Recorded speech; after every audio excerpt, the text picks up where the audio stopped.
Hello, Homestead. Happy Cinco de Mayo. Today is May 5th, 2023. And so, again, I asked for you guys to send in submissions, and I definitely got a lot. So thank you for that. So let's jump right into our questions and everything for the day. But again, happy Cinco de Mayo. For those of you who were Star Wars fans, yesterday was May the 4th day. And so hope you enjoyed that day. Let's go to shout outs and recognition. So we have several here. So wanted to throw a special shout out to our retirees who were honored at the board meeting the other night. We had a lot of people honored at the board meeting, but again, just a special shout out to our amazing group of teachers here who are retiring. We wish them all the best in the next chapter here. So that's Steve Lavelle, who's an English teacher, Leslie Lloyd, who is our drama and English teacher, Katie Schultz, who is our ceramics teacher, and Debbie Vani, who is our an English teacher, and we used to be the department lead in there as well too. So congratulations to all of them. And on talking about congratulations, I think I put the wrong thing on there. It's congratulations to the FBLA students for their 24th straight championship. 26, it was their 26th Bay Regional. Got the numbers mixed up, but they had their 24th straight state championship. They're going to be going on to nationals, where they're going for their 22nd national title. So again, I want to give a special thanks to Byron Lee, Graham Logie, and Helen Carlson, who are the advisors, all the great work that they do. And again, congratulations to all the kids for their hard work and their dedication to the FBLA club and for representing us so well. And one of the things I wanted to point out too, which has never happened in our time here, all 5 FUHSD schools, though, were in the top 10. So we had Cupertino in 9th, Fremont in 7th, Monte Vista in 6th, and Lynbrook in 4th. So again, congratulations, FUHSD. Nice job all the way around. This was a direct quote from the survey regarding Eric Medeiros, a counselor here. Eric met with my child last week and did a wonderful job connecting with her, answering her questions, helping her feel seen and understood, and giving her some ideas for managing her challenges. Thank you, Eric. Yes, absolutely. Thank you, Eric, for all the work you do. And thank you, parent, for sending that in. Got several questions going on here. So the biggest one was sort of like, can you tell us what's happening with world language? There's been a lot of stuff going on, a lot of information going back and forth. Before, I wasn't able to really comment on it, but now that the district has been able to put out information, they're starting to talk about it in board meetings, I definitely can. So I'm going to try and give you a bunch of information in a short amount of time. But if you have questions, you can always email me or come see me. Anyway, basically what is happening is you are maybe quite well aware that enrollment is declining across the district. It's declining across the county. It's declining across the state. This is not a unique to us situation. There's a lot of people moving out of California due to the pandemic, due to cost of living, all those kinds of things. So right now we have about 10,000 to 11,000 students. I think we just are closer to 10,000 though.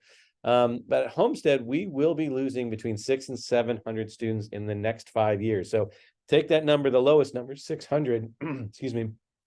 That's like about the size of one grade level we have here. So it'd be like losing all the freshman class. So that's a big number that we're going to have to absorb over the next 5 years. So again, we have 2,300 right now. So, but by 27, 28, we'll be down around 15 to 1,600. So looking at these numbers, we know that it's going to be really, really difficult to support foreign language programs at each of our 5 schools. And if you watched the board meeting the other night, Superintendent Clark went through a bunch of stuff and looking at sort of what schools in the area, how big you have to be to support 4 programs or 3 programs or 2 programs, and where our high schools are headed. We're going to need to go down to 3 language programs at each school. So when we started looking at this proposal, they asked us, what is your lowest enrolled district program? And at Homestead, this was Chinese. In other schools, it was Japanese, or in one school, it was French. So there are a couple of Chinese, a couple of Japanese, and 1 French program that are being reduced over the next couple of years. And one of the hardest parts about Homestead is we're still the biggest school in the district. So we're still pretty thriving, and our programs are looking good and healthy. Some other schools that have already started to experience some declining, you can see some pretty significant changes in their in language enrollments. And the problem is Chinese is not very much smaller than Japanese right now. It's, on average of about 4 kids smaller over the last 5 years.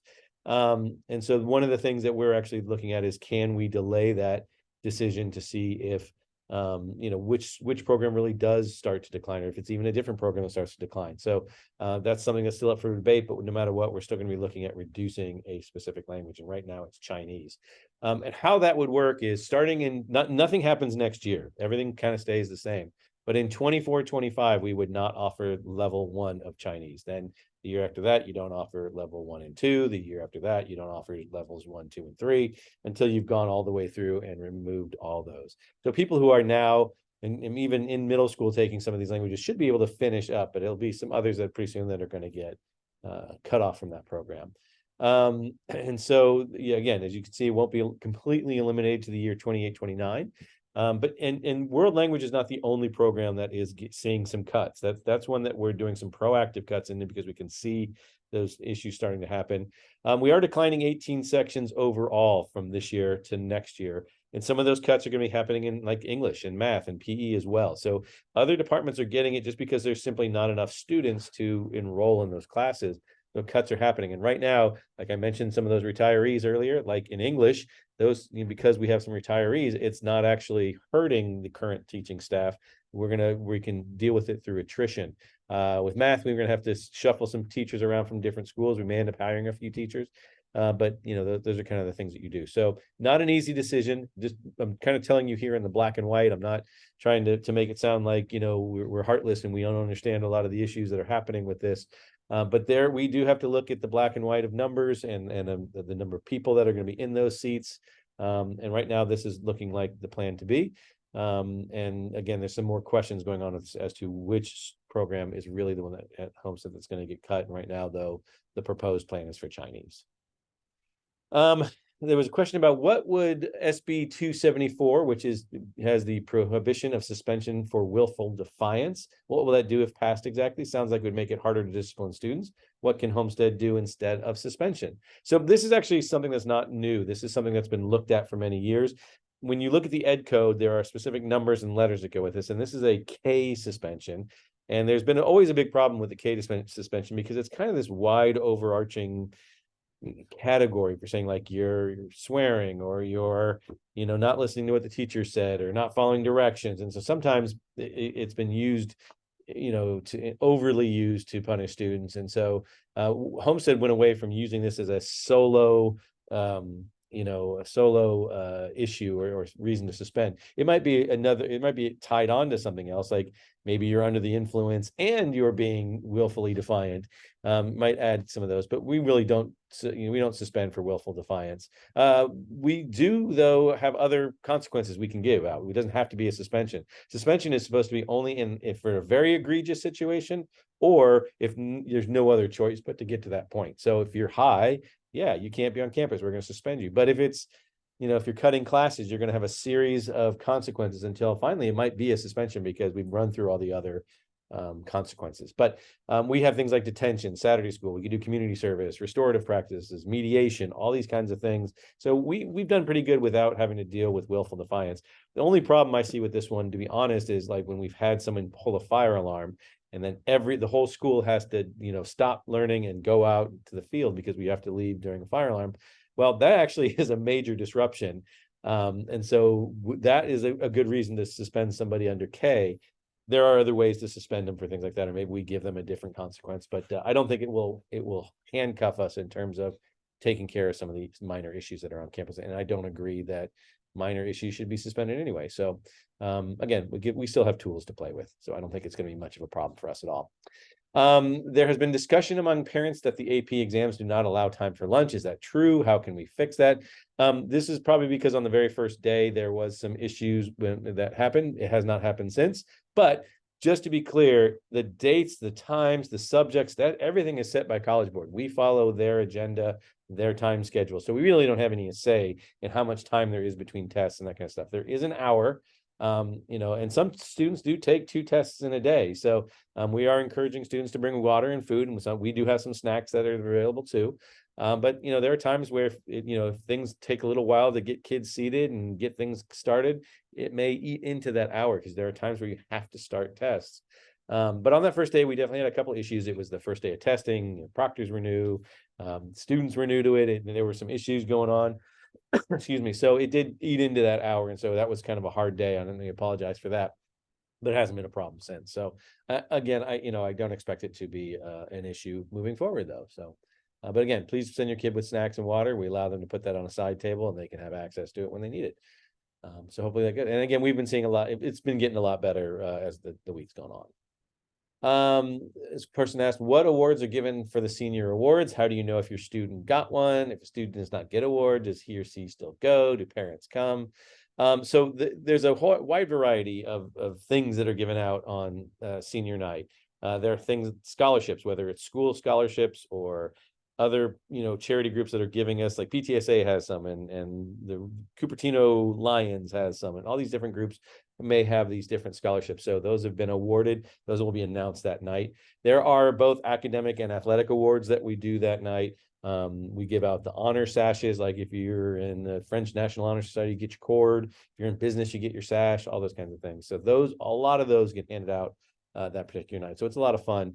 You will get an invitation saying, hey, come to the thing. That means you've gotten an award that night. So yeah, please, you and the student and the parents come and check that out. If the kid doesn't get an invitation, they can still attend as a spectator and cheer their friends on, that kind of stuff. And parents can certainly attend. It might be more fun if your kid is involved in it, but yeah, if you want to come, we're not taking tickets. We're not doing that, but it does get pretty full, as you can imagine. But no need to attend if you're not getting an award. It is a fun night though, so hopefully your kid is getting an award and you get to go on and have a celebration with them. In that mode, there was also a question about senior celebration. What is it that happens at senior celebration versus graduation? Is there limited seating? Is it indoors? Can grandparents go? My grandparents are older and sitting on the bleachers outside may not work for them. Want to celebrate with students somehow. Senior celebration seems like a better venue. So the celebration is what we used to call baccalaureate, and we got away from the term baccalaureate because the root of the word baccalaureate actually had to do with like Catholic or Christian masses, and that's not what happens in this case. It is a secular celebration of students. There are student performances, there are speeches, there's a speech by the staff members, so it is a little bit less formal than graduation. It is not, you don't get a diploma, you don't get awards. It's really more, they walk in their gowns, they sit down, they would listen to their speeches and watch their performances and get a kind of a fun night with the rest of their senior class. But it is open to all members of senior class. Not, even if you're not graduating, you can come to this celebration and be part of it. Whereas graduation, you have to be one of the students who was graduating, has earned your diploma, that kind of thing. Seating is limited because it's in the field house. So we put all the kids on the floor, and that gives the bleachers up there. So again, it's still the bleachers. It's not, it's not the most comfortable thing unless you have some of those seats that you can stick on and, with the back. But we do ask that you limit the people that you bring to it. We're not sitting there counting how many people are coming in and out, but it really is meant to be more intimate. So again, the student themselves and the parents would be fine. I would encourage you not to bring grandparents and aunts and uncles and brothers and sisters and cousins and neighbors and that kind of stuff. That's really more about graduation. There's way more space out there that you can do with that one. But yeah, so trying to keep that one a little bit smaller. Just to be give you some full transparency here, the field house does not have air conditioning, so it can get kind of hot in there with a lot of bodies. And it's just bleachers as well, so it's not out in the sun, but it sometimes can get pretty hot and sweaty in there. But none of our gyms, by the way, have air conditioning, so they never have. So that's always been some fun. Some other announcements and information from the PTSA. They would love for you to do order your graduation lei. So senior parents, celebrate your graduates day. Leis are available through pre-order only, and the order deadline is May 12th, so that's next week. You pick them up on graduation day, which is June 8th at the Mustang Field, which is our stadium, right at the Snack Shack before graduation. If you go to the PowerPoint that's sent with this video, you can click on these links and they're live, and they can help you get to order those. So it's a great opportunity to do some more fun celebration for that day, make your student look great, and support the PTSA. So thanks for doing that. Brings us to our important dates. Again, nothing new in here in terms of things that we have been talking about, so I'm not going to go through them very much. Although I don't think I mentioned that next week is Staff Appreciation Week.